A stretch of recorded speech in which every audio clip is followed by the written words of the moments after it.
An academic appeal. What is an academic appeal? Well, it's a challenge against an academic mark.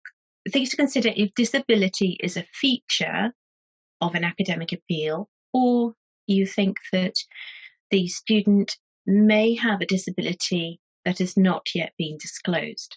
The first thing to consider is whether the deadline is achievable. The deadlines tend to be on the short side, ranging from 3 or 4 working days to 14.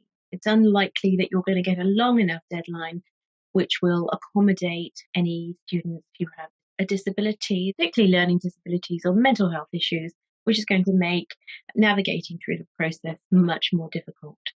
So what can you do about this? Well, you can think about whether or not you're entitled to have an extension to the deadline. This is something that you should consider in every case and not assume that that deadline is immovable.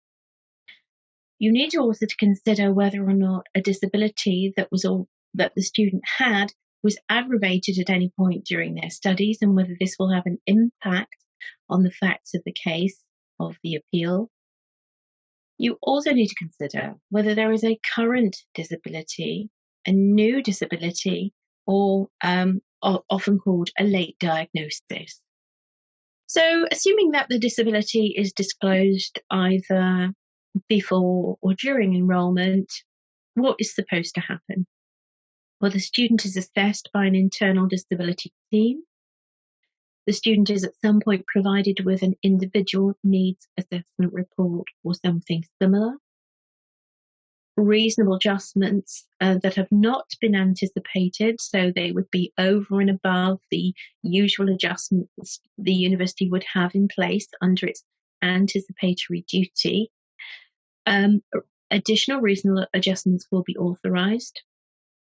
Disability support allowance payments may be claimed. Often they're claimed by the university on behalf of the student. And the OIA Good Practice Framework sets out that the student doesn't need to inform anyone else. So what is supposed to happen is that is supposed to make sure that there is a completely joined up process throughout the university to meet that student's particular needs. The student doesn't have to go and tell a personal tutor, or if they are doing a joint honours degree, they don't have to tell both schools. That should all be taken care of.